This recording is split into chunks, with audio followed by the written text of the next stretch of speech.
Aloha and welcome to Island Connections. I'm Ibrahim Aoude. Public education, what's going on?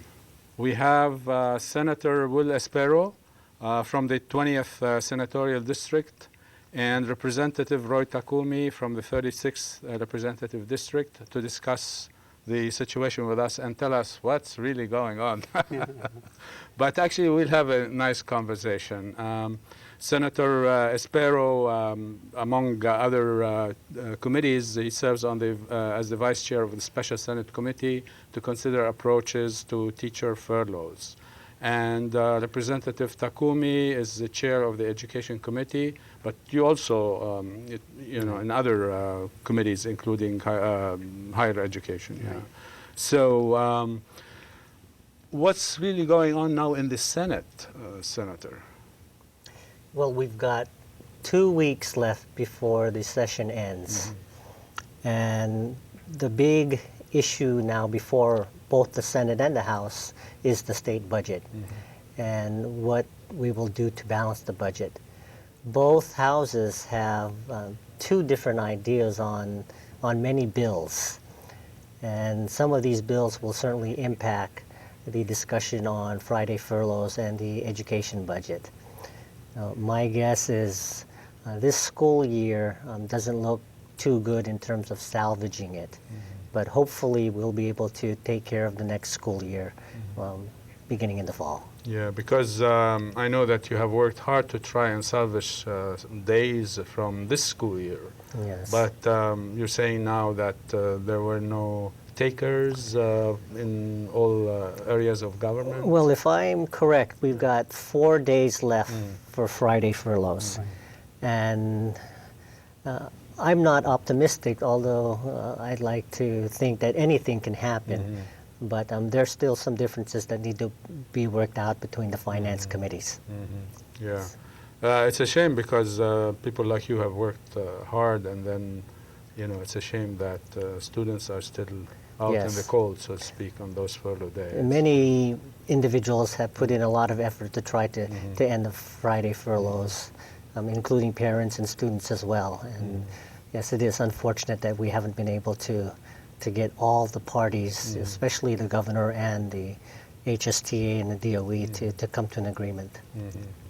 And Representative Takumi, from your side of the capital, state capital, so what can you tell us about that particular situation? What's going on? Yeah, with the furloughs, I think people have to realize that the role of the legislature is a fairly limited one.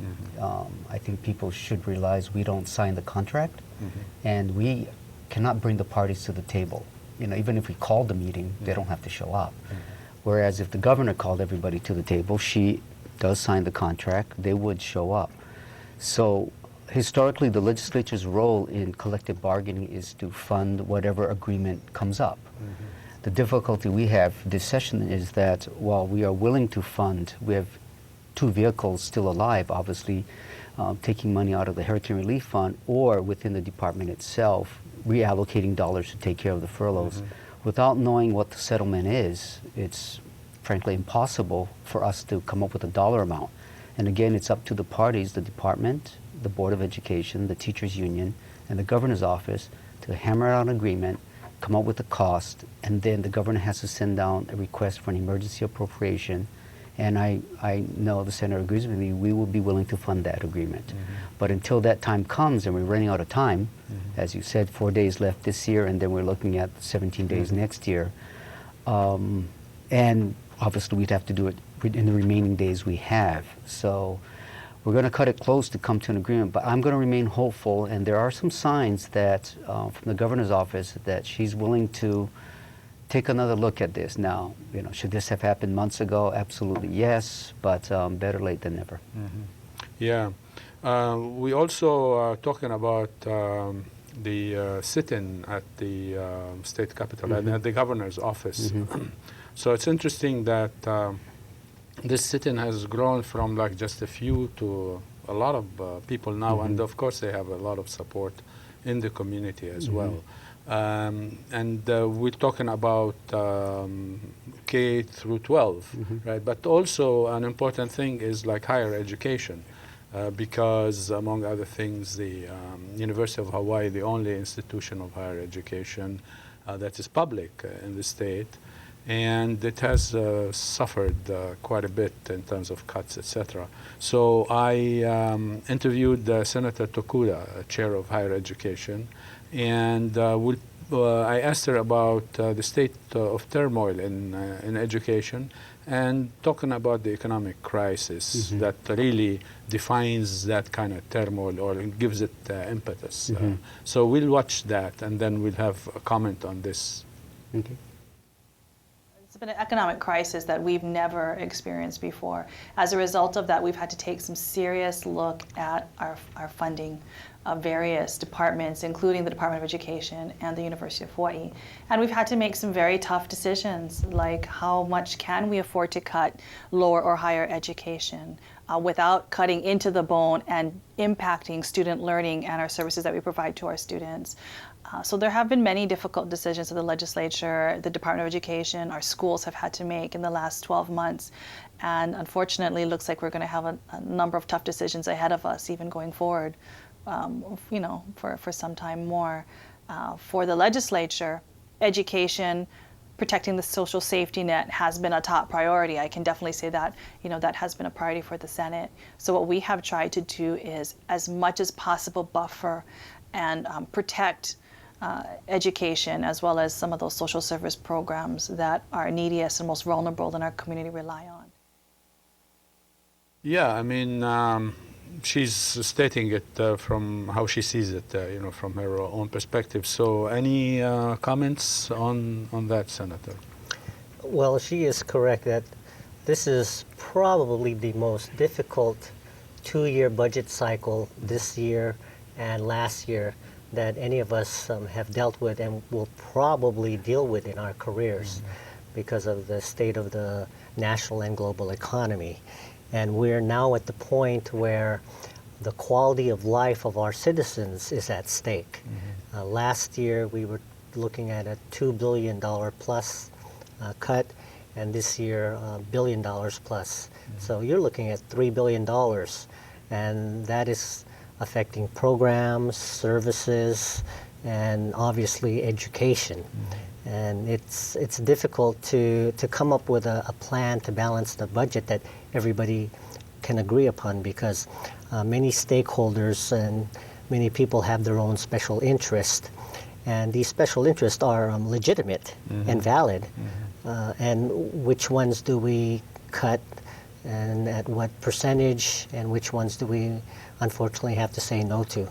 That's the difficulty right now. Yeah. Representative Takumi. Well, clearly, none of us were really around when the Great Depression hit, and Hawaii was not a state at that time. But this is nothing like the Great Depression, frankly. So we'll get out of this. On the other hand, we all know today's, in our society, people have expectations of what government can do. For example, people expect the government will provide a free and appropriate public education for K-12 students. That was not the case in the 1920s. And so that's not free. In fact, the biggest cost driver of government, besides on the federal side, Social Security, Medicare, Medicaid, and national defense, on the state level, clearly it is public education. That is the biggest chunk of any state's budget. I happen to believe, if you look at it globally, the main critical role of government is to provide social services, education from preschool through the university, and of course public safety. Those are the three core functions of government. Unfortunately, given the situation we're in, we have counterintuitively, I think, cut in those areas. The University of Hawaii, for example, has the highest level of admissions it has ever had for the spring semester. Community college enrollment is up 25%, and yet we are actually cutting the university's budget.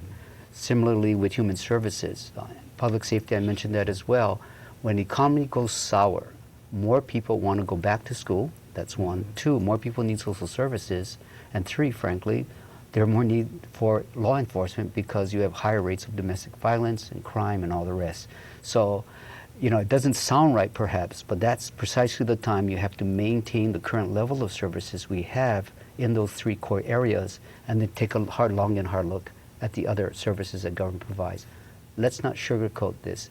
even if we're to eliminate 8 state departments, the Department of Land and Natural Resources, Department of Business, Economic Development and Tourism, Department of Labor, Department of Personnel Services, Department of Attorney General, and so on, that doesn't even come close to the $1.2 billion deficit. So when people say, well, just cut government, and I think the Senator knows this as well as all of us, we have 8 inspectors in the Department of Health today inspecting every restaurant in the state of Hawaii.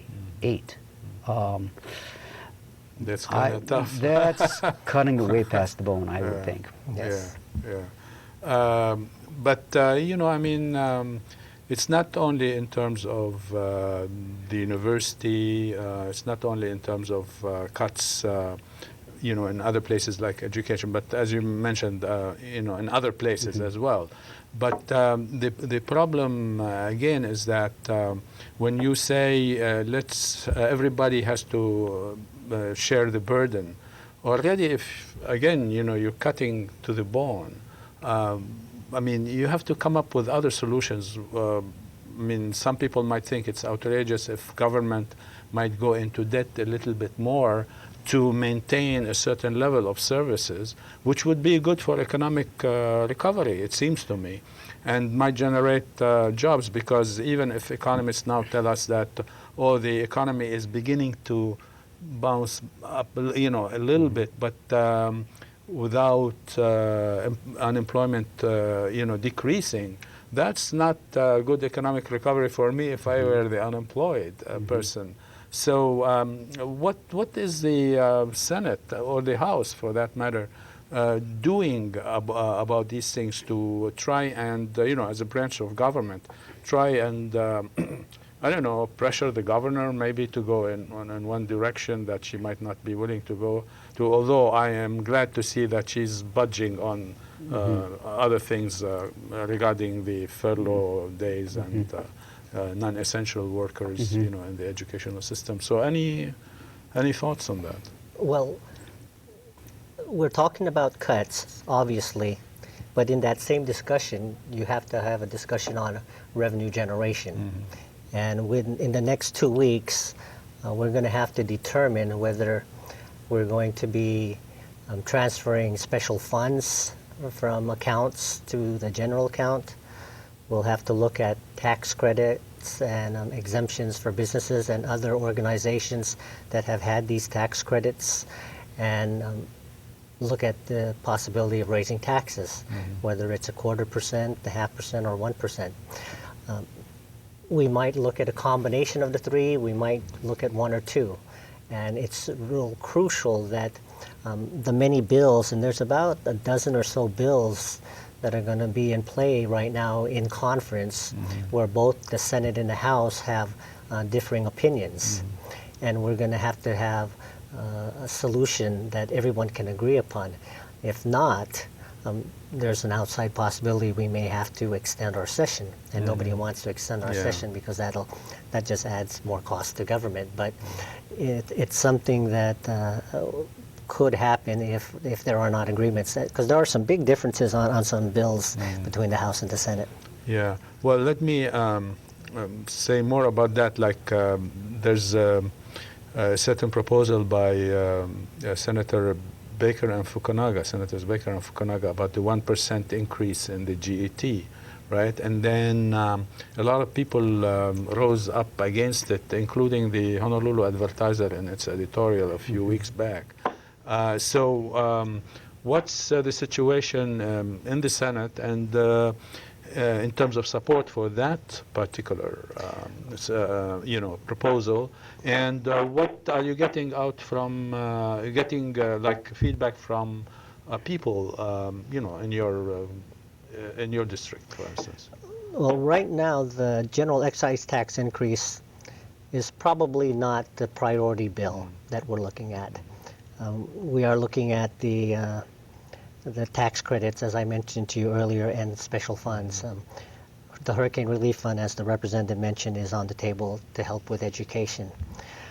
As far as constituents and others in the community, surprisingly, we're getting many emails from stakeholders in nonprofits and other organizations, or people who are affected by these cuts, and asking us to consider a tax increase if we're not able to, come up with the funds, because many people are being seriously negatively impacted by the cuts.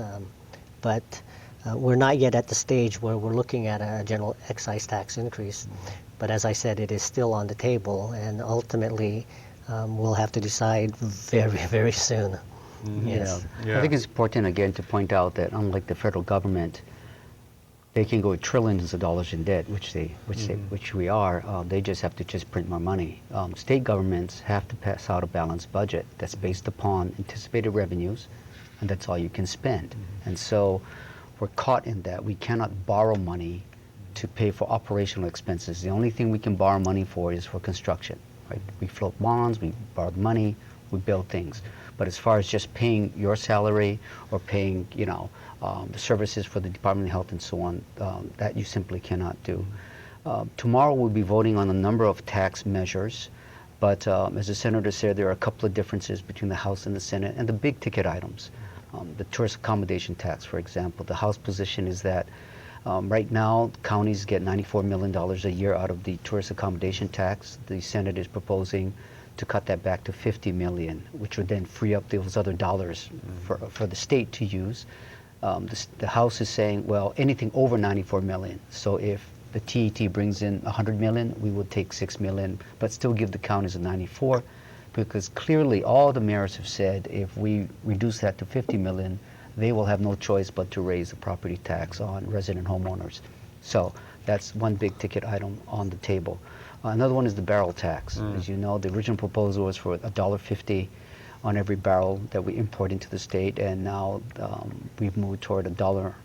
It used to be 5 cents. It'll be $1.05. That'll bring in approximately $11 to $13 million, of which some of will be used to wean us off of non-renewable fossil fuels, but also a portion of that will go into the general fund. For the average family, the average driver will pay an additional 4 cents a day for that. But there's also some hidden costs, because any business out there that uses gas, which is almost every business, they're going to see an increase, obviously, in their operating expenses, and more than likely pass that on to the consumers. There's differences in that. But I do think we are moving to a situation where we're looking at a combination of cuts to government services along with targeted increases, whether in fees or in selected taxes. I do agree with the Senator that the proposal to increase the general excise tax has been slow going, and frankly it's because the governor has said she will veto that bill.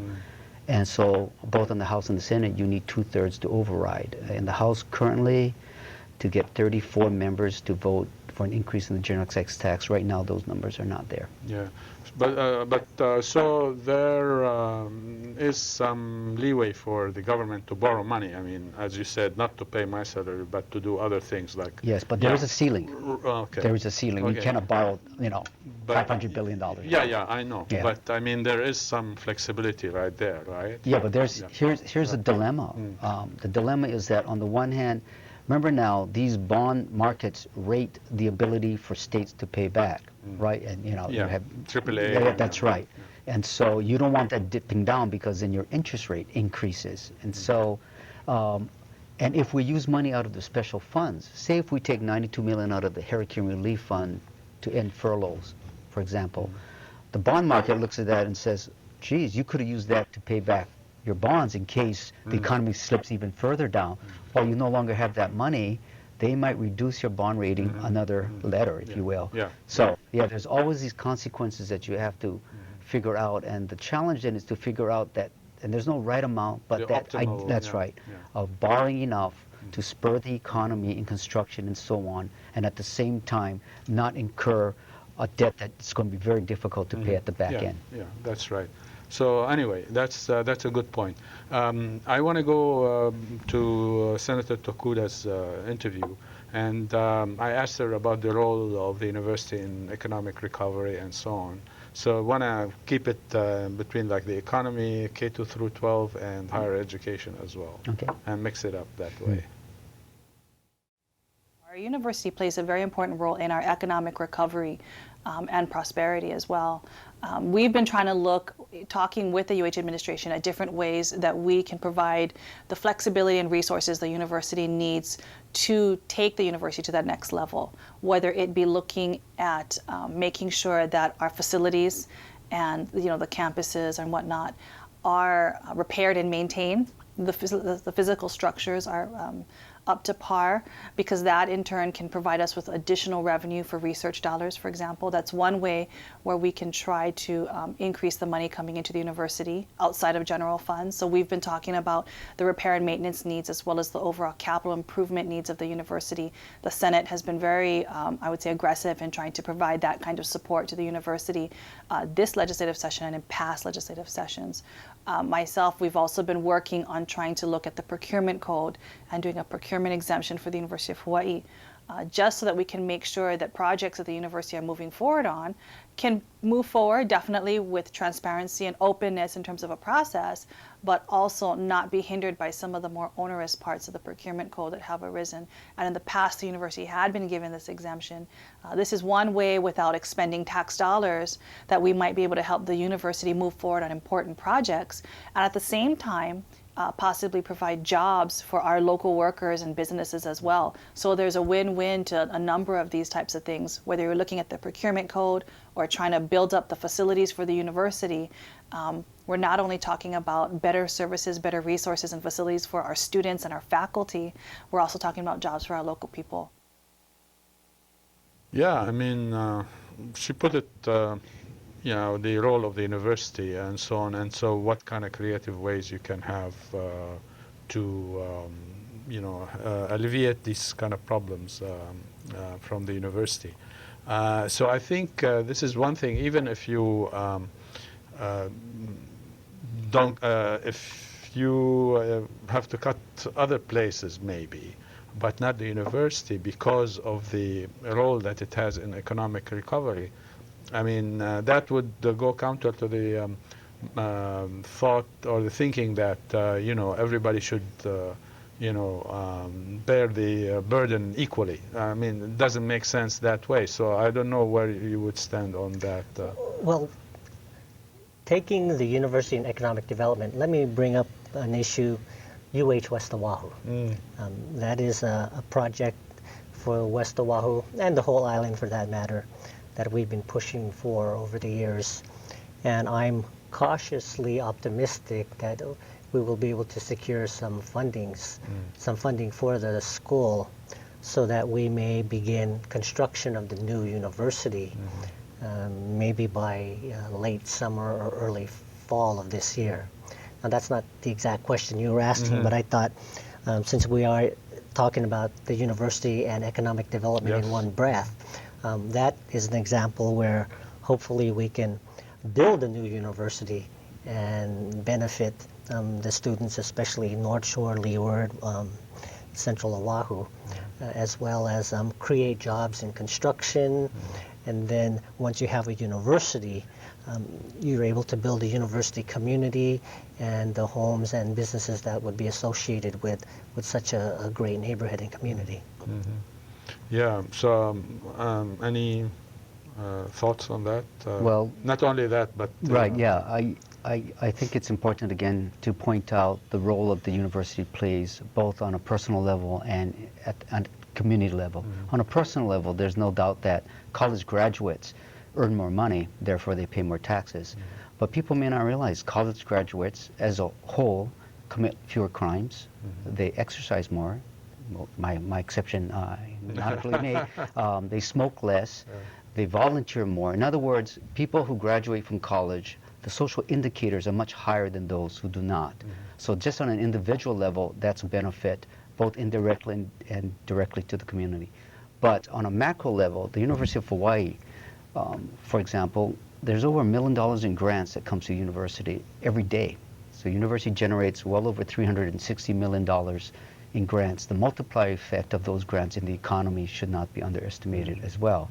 Here's the dilemma, though. The dilemma is that the impact that you will see from this investment in the university is not something you see next week. It's a long-term, sustained strategy for excellence and growth in our society. That's a challenge we have at the legislature, and that's why historically, whenever we're in the economic doldrums, what will we do?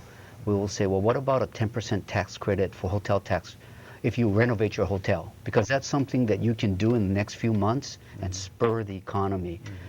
But then it ends. Once that project is done, then that's it. The hotel doesn't have to be renovated every year. That's a kind of, or we may increase income tax on the more wealthy households in our community. But again, the long-term sustainability of these short-term tactics, to me, does not lend itself to a healthy economic growing society. Investing in early childhood education also is critically important, but again, you won't see the results of that for quite a long time. So I think it behooves all of us, and those of us at the legislature, but the community in general, to realize unless we invest for the long term, we're going to be much more susceptible to these short-term, ups and downs in the economy, because that's inevitable. Yeah.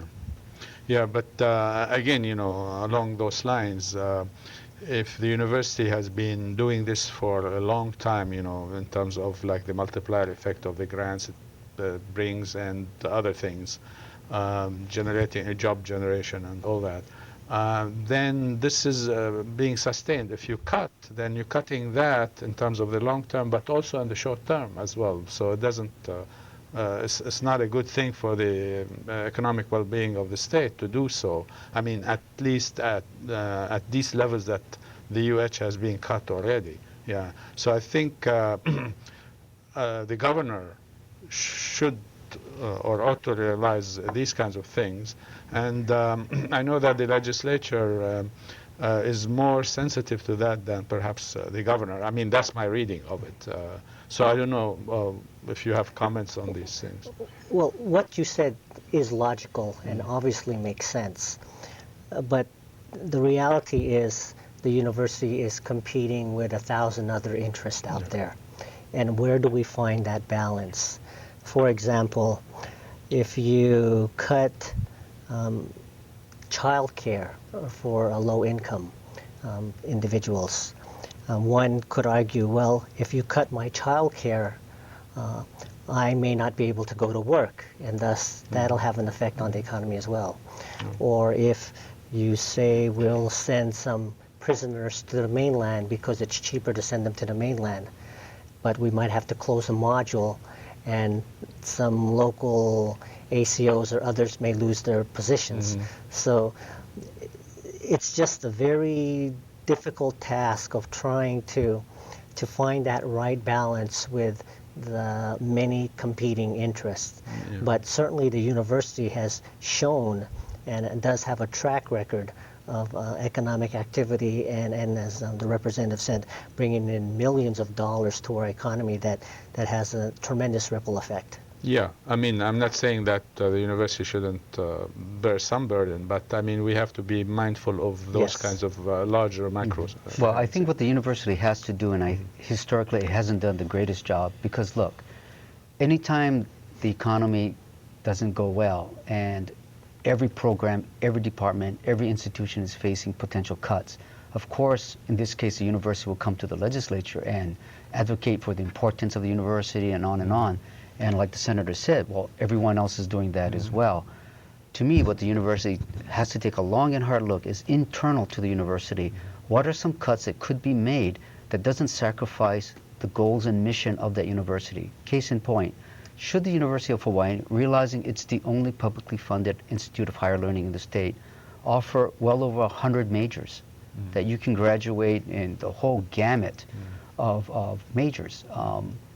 That's a fundamental question I think the university ought to reflect upon, whether or not it can be all things to all students, or should it carve out certain areas of excellence, whether it's in oceanography or in the earth sciences, or in Pacific languages or on, and certain other majors. Now, if I'm a student that wants to major in French literature, and the University of Hawaii does not offer that, no longer offers that, that might be tough, because then it would mean I'd have to go out of state or perhaps not pursue that major. But again, anytime a university grows to the point where it's trying to be, offer all of these things, and when the budget gets tight, is the response, well, just continue to fund us or give us even more money? On top of that, I think there are certain strategic cuts that could be made, and again, not sacrificing the quality of education in our state, because we all have to do that in your own household budget. If for some reason your income drops, you're going to make some tough choices within your household as to what really is important to you. So, you know, otherwise the legislature will come in, just like the governor has come in and made these very capricious and puzzling cuts to stay, you know, getting rid of the film office, which was self-sustaining, for example, brought in millions of dollars, by the way. Right. We were like baffled. Yeah. She does have that authority to do so. Governors can lay off people, right? That's within their authority. But many of us were wondering, what was the rhyme and reason of these cuts? Yeah, I mean, so that's like, well, especially the film office. I mean, that was kind of strange, you know, out of the blue, kind of, yeah. Especially if it's self-sustaining, why would you want to do that? I mean, so I don't know what the story behind that. But anyway, I want to go back to Senator Tokuda's interview, and just less than a minute talking about ways of, and we've talked about it here, but ways of generating funds, you know, through raising taxes or what have you. So we'll watch that and then go back to it. None of us like raising taxes here. None of us want to raise taxes. But I think given the situation we're facing, you have to force yourself to look at all options on the table. And I think that's something that we're doing, is we're putting it on the table and saying, given the deficit, given the programs and services the people of Hawaii rely upon us to provide them with, whether it's education, whether it's social services for the neediest, for our children, you know, how are we going to be able to pay for these things if revenues are continuously decreasing and there's no more money? Sometimes you have to look at some revenue generation mechanisms, and that's what the legislature has been doing. Yeah, I mean, so any more on that to say? Anything else to say on that? Or? Well, interestingly, at the beginning of session, the issue of gambling came up in the House. Yeah. However, all gambling bills are dead, so I don't want anybody to panic and think something might be resurrected. Yeah. But that has come up over the years, and some people thought that might have a possibility this year because of the state of the economy. But those gambling measures wouldn't provide any immediate returns anyway, and that was still an uphill battle that has yet to make any significant inroads. But looking at today, I'd say that, as I said earlier, you know, we're going to have to look at fees and taxes that we can consider, like, you know, cigarette taxes is on the table again, although I have concerns there because we've been hitting the smokers often in the last few years. And there's something on the debt tax that's coming up, and deferring some of the tax credits that we had promised businesses, although there's some issues of whether that the constitutionality of those promises and so making some suspensions or deferrals. But if you're looking at hundreds of millions of dollars, you're going to have to take a serious look at the general excise tax. And we're just not there yet in terms of whether that's going to be a serious consideration or not. Yeah, I think the fundamental question that people in our community have to ask themselves is what services that government provides is important to them. Obviously, the challenge we have is we have to sit and look at the world the way everyone looks at the world. The average voter or the average resident sits down and looks at the world from where he or she sits. So, give an example, if I don't have any grandparents, you know, they've all passed away, but you know that the city government operates these recreation centers and these senior programs where seniors can come and have social activities and their quality of life improves, you might say, why are we doing that? You know, just cut that out. But if you have a grandmother who really enjoys that, she looks forward to it, you're going to say, well, please don't cut that. My grandmother really enjoys that. Again, the service that people use is the most important service, obviously. So people have to kind of figure out, well, what's important to them and what are they willing to pay for. Now, there are certain fixed costs we have in government. We have 170,000 school children. We're not all of a sudden going to cut out 50,000 from getting an education, saying, we got to save money, so I tell you what, the first 128,000 a door will educate the rest, just fend for yourself. The harbors, the airports, they all have to remain open. They all have to be operated. You can't just shut the airport every other day. But look, there are other certain services. What if we were to say the public libraries are only open 1 day a week? Again, people have to think, well, is that okay or not? The other challenge we have at the legislature is that for the most part, many government services are invisible. You know, when I talked about restaurant inspectors or vector control inspectors that go around to check for rodent infestation, I mean, the infamous Chinatown rat issue.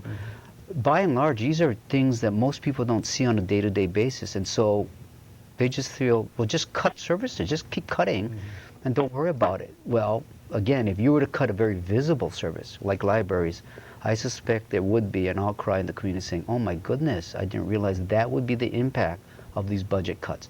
Can government be more efficient? Are there other areas that perhaps we can reduce or eliminate? Of course, the answer is yes. But don't fool yourself to think that we can somehow cut $1.2 billion worth of services in government and get out of this with a balanced budget. Yeah. That is going to be impossible. Yeah. Well, I mean, the other thing is that, for instance, libraries is part of the education. I mean, if you look at it that way, and not only for the kids or, you know, college students, but for people who go to work and all that kind of stuff, you know, continuing education, etc. So I realize that it is, you know, a big problem, a huge one, but it's not insurmountable if we, you know, really put our heads together, so to speak, and try to figure out something. But the other thing is that there are a number of things that, for instance, that can be looked at. For instance, you know, I don't know, Act 221 comes to mind. The Hawaii Tourism Authority, for instance, why do you have HTA and HVB and Convention Bureau, you know, those kinds of stuff. So I don't know, have there been any kind of ideas about it in the Senate? I use these as examples, but, you know, other things. Yes, there's been talk of consolidations as well as just eliminating completely, as is happening with DBED, for example. Good or bad, it is being discussed, and those that are affected will obviously try to give us the best argument that they can to keep their job or keep the agency, but we're even talking about consolidating schools and closures. Now, if you remember too, you mentioned libraries. There was a time when the BOE was looking at closing some libraries a few months ago, and there was a big uproar. So as the representative says, our residents have to determine what they want and what they're willing to pay for. Because when you are talking government, cutting government or cutting government employees, we hear that often, or you see that in many blogs. Oh, just cut the workforce. And there's too many people in government. You must understand that there's already been tremendous cuts, and to cut more will affect the quality of life of our residents, and it will affect services and programs. So yes, it's going to be a tough 2 weeks. I wish I could say more, but it's going to be a tough 2 weeks. Any thoughts on that? Again, well, let's take the state library system. People do know that one of the features we have in our library system, one of the few libraries in the country that does this, you can borrow a book at the Hilo Library and then return it to the main library on Oahu, and they will mail back that book to the Hilo Library. That's at a cost of hundreds of thousands of dollars a year. Another thing you can do is you can reserve a book. You can reserve a book, and if it's at the Hana Library, they will mail it to your library so that you can pick it up. A lot of people will say they want that book, and when it shows up at their library, they'll say, well, you know, I don't want it anymore. And they have to pay to actually mail that book to that library. That's a service we provide. Now, if the library tried to cut out that service, because some people might say, is that a core function of the library to be mailing books back and forth throughout the system? On the other hand, if you live in a small rural community and your library doesn't quite have the collection that you're able to enjoy at the main library, you're going to say, oh, that's my lifeline, that I can order a book, it's mailed, I can borrow it, and then return it. So again, as I said earlier, depending where you sit, this is a core function or this is a valuable service. And then if you never use the library, it's, well, fine with me. If we can save hundreds of thousands of dollars, the library should end that service. Yeah, some people still remember the bookmobile. Yes. Yeah, Kaava and all these places, yeah. Not anymore. Yeah, but I want to go back to Senator Tokuda's in terms of revenue generation, although we have talked about it, because one of the things you mentioned also is like the university trying to cut budget, to cut programs and whatever. But so that's like an indirect revenue generation in a sense. But we go to more positive kind of revenue generations, and I interviewed her. And so we'll talk more about that after. We have to keep an open mind for a number of revenue generation options that are out there. The legislature did increase the transient accommodation tax last year.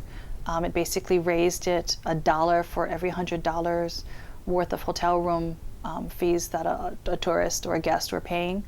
This increase did help us in terms of closing that deficit last year. This year, the Senate did look at capping the amount of TAT provided to the counties and taking some of that TAT in to the general fund. So that is one thing that we have been looking at from the Senate's perspective, at least, and I'm sure that'll be a discussion that we have with the House.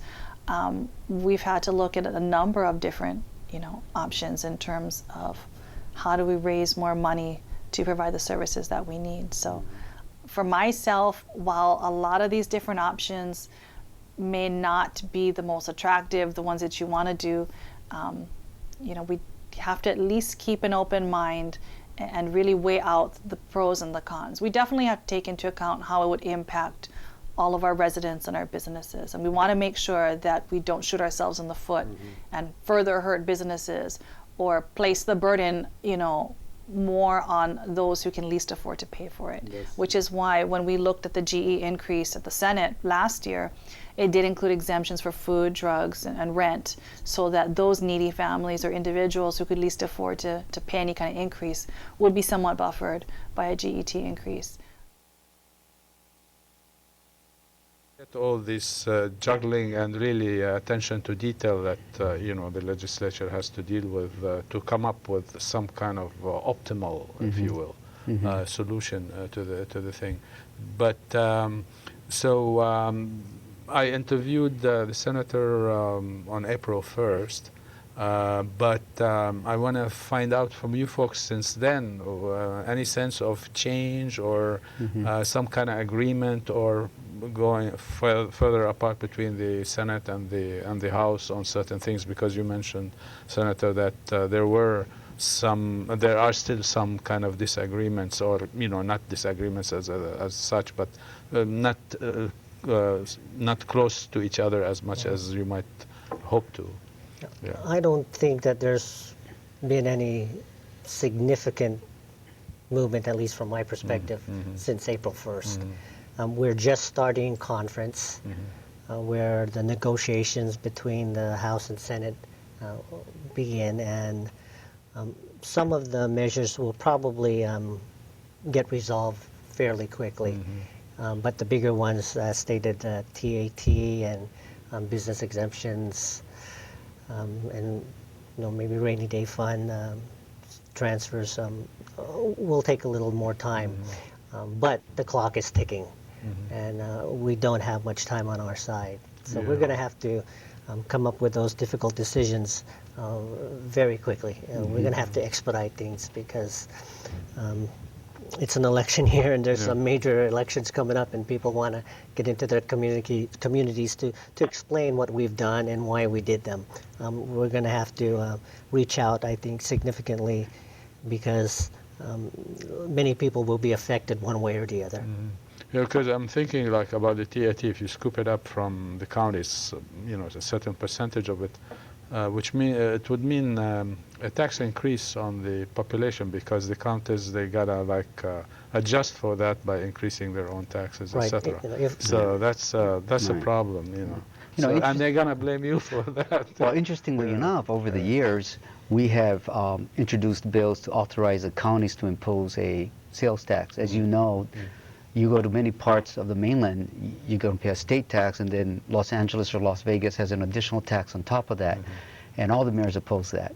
You would think they would embrace another method. They don't have to use it, but at least another method to authorize a tax increase within their own counties, because the needs in every county are going to be different. So if the Big Island wants to raise a sales tax of 1% or something to generate revenues only for the counties, they can do. Right now they cannot, because they need authorization from the state, but they don't want that authorization because it's a tax increase, right? A potential tax increase. But yes, the differences will be ironed out. They always are ironed out. It's a give and take process, and I think it'll be a combination, as it always is in this situation, as it was last year, about increases in certain areas and cuts in certain areas to end up balancing the budget. Department of Education, I know this, they've cut 290 positions out of their budget, and they're looking at further cuts. Now, these cuts are going to be very painful. That the community has to understand what this means. And what do I mean by this? Right now, the Senate's position is that we cut out what's known as categorical programs. So take Lahaina Luna Boarding School. It's a $400,000 item in the budget. It's the only boarding school we have in our state. It benefits, obviously, if you're one of the 400 students that goes to Lahaina Luna, you benefit from that. But no other student in the state benefits from that program. Should you end that and spread out the money to other schools? The Ellis and Unazuka Space Museum, the Nainai Kapono Community Museum, the Kokei Discovery Center. There are many, many of these types of categorical programs that benefit a certain number of schools in that geographical area, but doesn't certainly benefit the whole state. Should we eliminate all of these programs? And all these programs evolved and got established because they had advocates, obviously, and they continue to have advocates that will oppose any attempts to try to end it. The boarding school, frankly, I think right now, my hunch is it will continue, because it's a very strong constituency out there that wants to maintain that school in the way it is. Senator mentioned about consolidating schools. The department hadn't closed the school for over 30 years. They finally did last year, Wailupe Elementary School, a school that was built for over 200 students, and it had something like 57 students at that time. But it was very difficult, as you might imagine. That community opposed the closing of that school. It's always painful when you have to make these hard choices. But I believe that's our job. Our job is to come up with a proposal that has that balance between perhaps certain cuts, certain reductions in services, certain elimination of programs, but also on the other side, certain targeted increases, so that we can continue to maintain those core functions of government. We'll see. We'll see if we can actually strike that balance, but we will have a balanced budget. Yeah, I mean, when you mentioned the question of like the university, like look at programs and see what to cut without like endangering the mission of the university and the programs that have excellence, national, international, etc.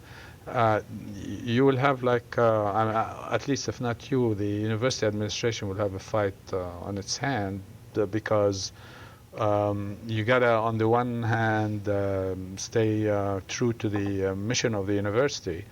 On the other hand, you gotta figure out some of the things that would be, programs that would be true to the mission of the university might not be revenue generating as much as other ones, So there's a I'll give you an example, like some things in the humanities and so forth. How can you imagine like an educated citizenry without the humanities, even though the humanities might not generate more as many grants as some other oceanography or something. So that would become a big problem, because the mission of the university includes like a sense of Hawaii, a Hawaiian sense of place, for instance, and diversity in terms of multi-ethnic, racial, multinational kind of diversity, multicultural kind of stuff. So these are core things for the university as well, even though they might not generate as much money as. Yeah, don't misunderstand my point, Ibrahim. My point isn't that the sole and only criteria should be the amount of money a particular department can bring in. Because if that were the case, at the state level, the Department of Commerce and Consumer Affairs would be the only department left standing because it's the only self-sustaining department we have. The fees that they generate from giving out licenses and whatnot, it pays for the entire department.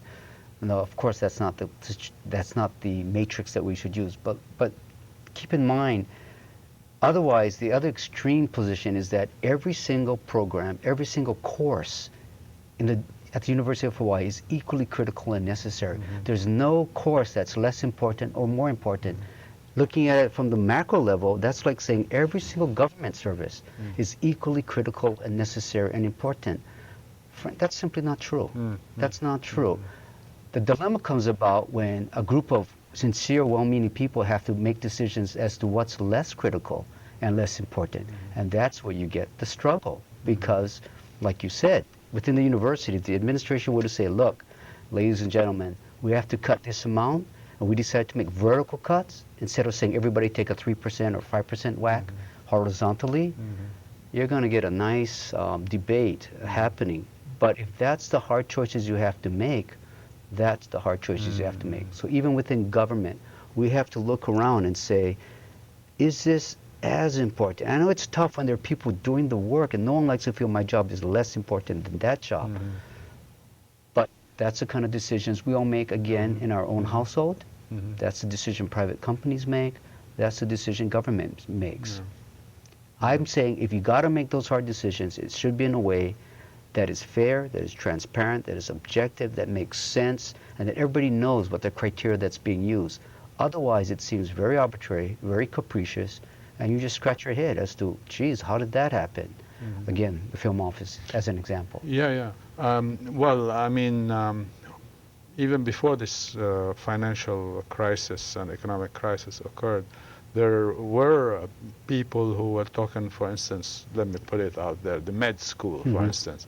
It's more cost effective to send people out there, even if you sponsor them, than have a med school. I mean, but there are constituencies that would defend the med school.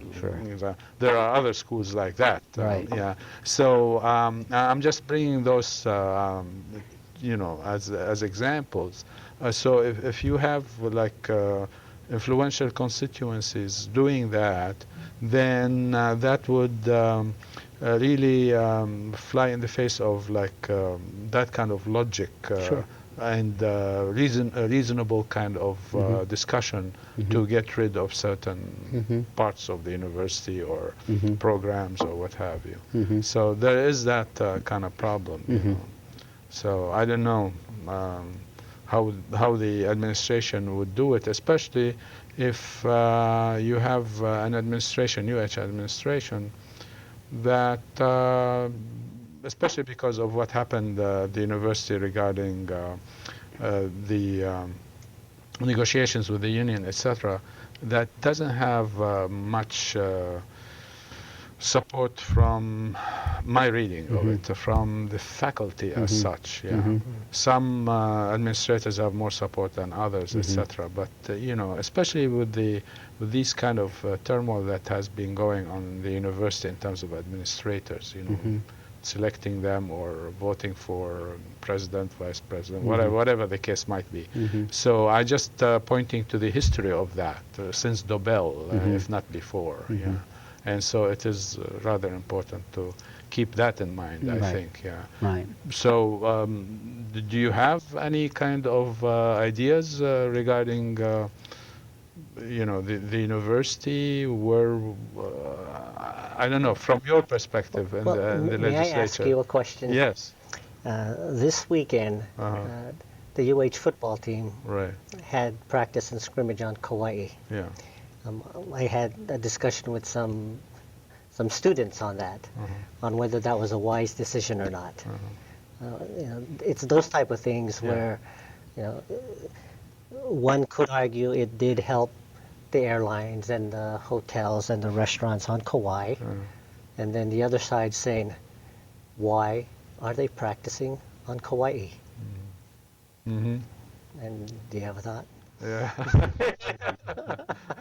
Yeah. Yeah. So there are all kinds of problems right Many there, ways yeah. to look at, Yeah, yeah. this budget Right. situation. And, Right. Yeah. But see, That's but right. I think unless we can work in partnership with the university and internal to the university, the faculty work with the administration and so on and so forth, if cuts are going to be made, cuts are going to be made. And, you know, so let's not be in denial. See, I know the Department of Education's budget better than the University of Hawaii's budget. And so when I work with the department and we look at, okay, if you all have to cut, where would be cuts that you think you can sustain that would not be as detrimental to the classroom for, you know, the and student achievement and all the rest? These are very difficult decisions to make. But if they don't come back and say, we believe this program, that program, this program, yeah, can be eliminated and we can still manage, we're going to make that decision for them. And frankly, it's better you make that decision than we make that decision, because the further away you get from the affected department, or in this case the university, in my opinion, the less understandable and objective those decisions end up being. Because it has to happen. To say just don't cut anything is probably not going to be a reasonable approach. Yeah, I mean, I have my own suggestions. Yeah, so put that on a piece of paper and slide it over to us after. But I'm not gonna say anything. But anyway, I want to go to Senator Toguda's, and she talks about cuts to UH. So like we compare what she says with what we have said already. As higher education chair, as someone who definitely values lifelong learning and the role that the university plays, you know, in our state, I definitely, you know, my goal is to make sure that we don't cut the University of Hawai'i to the point where it cannot move forward in its strategic goals. It cannot be that institution of higher learning for our students, whether they just come out of high school or they're returning to school to try to better themselves or look at a new career path. We have to make sure that you know, we can continue to move forward in all those efforts that we're trying to press ahead on. So definitely, I would not want to see really significant cuts to the university system. Any cuts would be great. If we could not have to cut the university system, that would be ideal. If we do have to cut, again, like I've said, it should be very strategic cuts. It should be in you know, we should be talking with the university administration on where those cuts should take place. If you look at the Senate version of the budget, we actually put those cuts right into the UH administration budget, just their program ID. We didn't spread it around the campuses because our idea was, if you have to take a cut, UH, you know best where you can handle those cuts across your campuses, across the system. You make those decisions. Instead of us coming in and saying, UH Hilo, you could get cut this much, Mānoa, this much, you know, the community colleges is this much. Instead of us having to make those kind of decisions, which I don't think we're in a position to do so, have the administration of the University of Hawai'i determine where those cuts can be spread out so that the entire system can continue. It's important that we remember that UH is, you know, the premier institution for so many of our students, and for many of our students, whether they're just graduating or they've come off a career, or they may find themselves displaced as a worker now. This really is, you know, their university. So actually, that's not too far from what we were saying. And we just have like a few seconds for some comments, you know, just like maybe 6 seconds or something. Any quick thing, quickly? You know? We need to make certain we end Friday furloughs, and education has to be the top priority, in my opinion. 161 days is unacceptable. We must fund 180 days or more. Okay, thank you very much, and thanks to our viewers, and see you next month. Aloha.